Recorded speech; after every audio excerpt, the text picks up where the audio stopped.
আমিরে জামাতের আগমন, শুভেচ্ছা স্বাগতম, শুভেচ্ছা স্বাগতম। আমিরে জামাতের আগমন, ডাকবাসীর পক্ষ থেকে, লাল গোলাপ শুভেচ্ছা, ডাকবাসীর পক্ষ থেকে লাল গোলাপ শুভেচ্ছা, প্রধান অতিথির আগমন। শুভেচ্ছা স্বাগতম।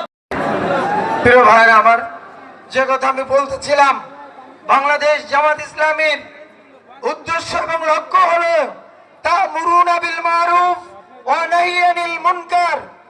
প্রিয় ভাইরা আমার, আবু সাইদ ভাই সেই কাজটিকে মানুষের দৌড় গড়ে পৌঁছে দেওয়ার জন্য এই দাউকুবের প্রত্যন্ত অঞ্চল পর্যন্ত তিনি যে কষ্ট করেছেন, আল্লাহ সুবহানাহু ওয়া তাআলার কাছে আমার ফরিয়াদ যে আল্লাহ সুবহানাহু ওয়া তাআলার তার জীবনে যদি কোনো ভুল ত্রুটি থেকেই থাকে, সেই ত্রুটি মার্জনা করে দিয়ে শাহাদাতের সর্বোচ্চ মর্যাদা আল্লাহ সুবহানাহু ওয়া তাআলা তাকে দান করুন।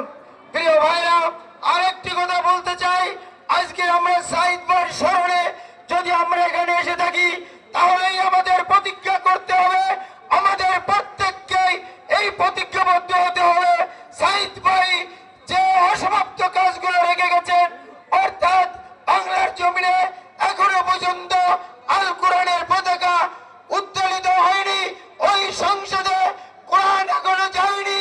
সুতরাং ওই সংসদে কোরআনকে পৌঁছে দেওয়ার জন্য বাকি যে কাজটুকু আমাদের রয়েছে, আমরা সকলেই ঐক্যবদ্ধভাবে সেই কাজগুলো সম্পন্ন করার প্রতিজ্ঞা নিয়ে এখান থেকে যাব।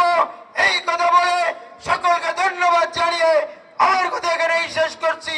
আসসালামু আলাইকুম ওয়া রাহমাতুল্লাহি ওয়া বারাকাতুহু।